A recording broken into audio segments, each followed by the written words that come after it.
Enfim, mas, senhor presidente, colegas vereadores e quem nos acompanha, eu trago aqui um assunto, porque nós estamos na última semana do mês de junho, e o mês de junho é o mês do orgulho LGBT.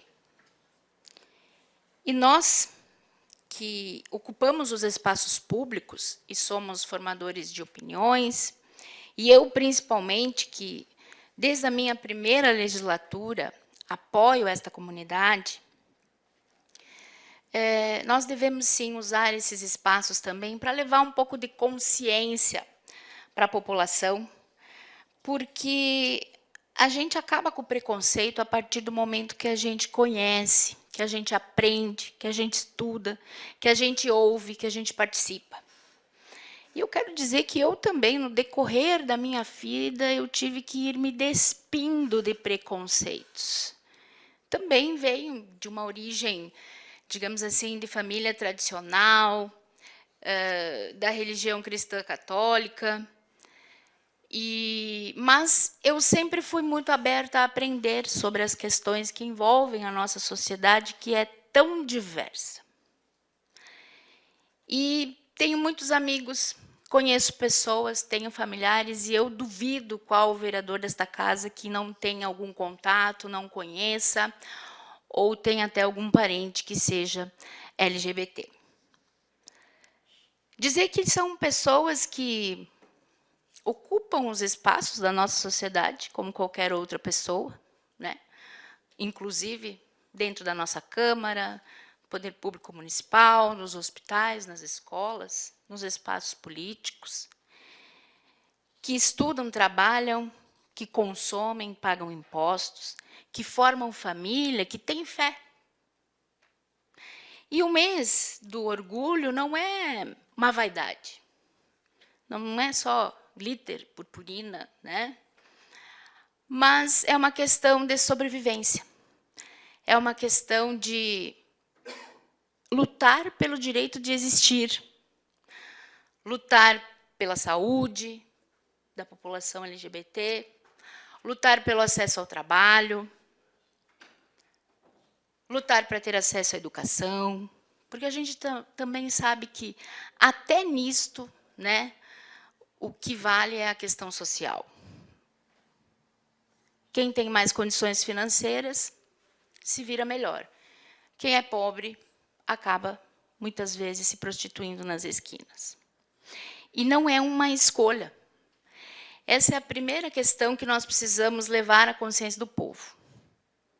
A pessoa não escolhe sofrer preconceito, ser agredida, assassinada.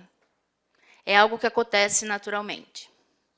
Mas nós temos ainda muitas crenças limitantes, né? E eu sonho com o dia que a gente não precise identificar ninguém por letrinhas, mas simplesmente olhar-os como seres humanos que são, de direitos iguais.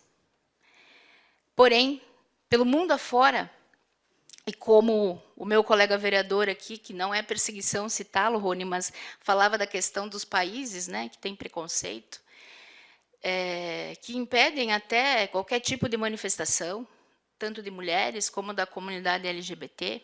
Mas a gente vê países também que se dizem o país da liberdade. Vamos comparar os Estados Unidos, então, né? Mas liberdade para quem? De quem?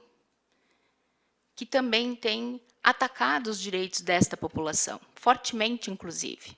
Tem atacado os direitos da população imigrante, separando famílias, e tem impondo tarifas que afetam o mundo inteiro.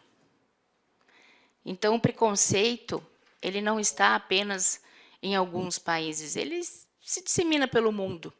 Mas, apesar do Brasil ter avançado nesta questão, né, as pessoas aqui têm liberdade, mas ainda somos o país que mais mata travestis e transexuais.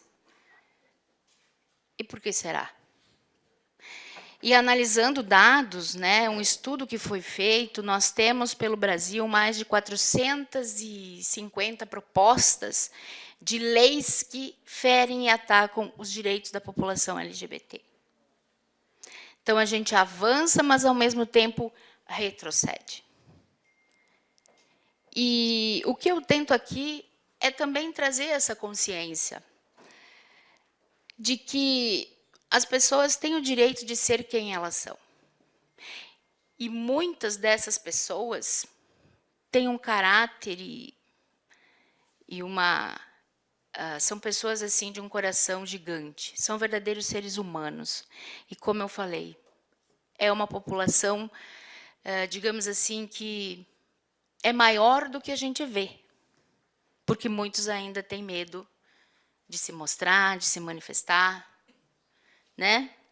Não pode dar a mão para quem ama, não pode se posicionar, porque, às vezes, a partir desses gestos ou atos, se revelam e caem no preconceito que, infelizmente, ainda existe na nossa sociedade.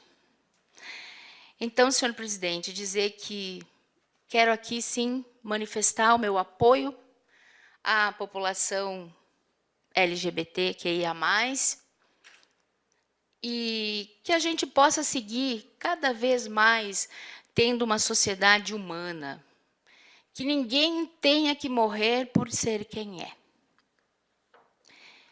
E que a gente possa, através da consciência, da educação, mostrar para as pessoas que isso não é um fantasma, nem um bicho de 7 cabeças, né? Que isso não ataca a família, pelo contrário. Que as famílias possam ser felizes da forma como elas são estruturadas e montadas. Que muitas crianças que abandonadas são por casais héteros encontram num lar homoafetivo aquilo que lhes foi negado e retirado. E também são passíveis de erros, como qualquer outro ser humano. Então, fica aqui a minha mensagem, e que a gente possa ter uma sociedade, de fato, cada vez mais livre, e que ninguém tenha que morrer simplesmente por ser quem é. Muito obrigada, uma boa semana a todos.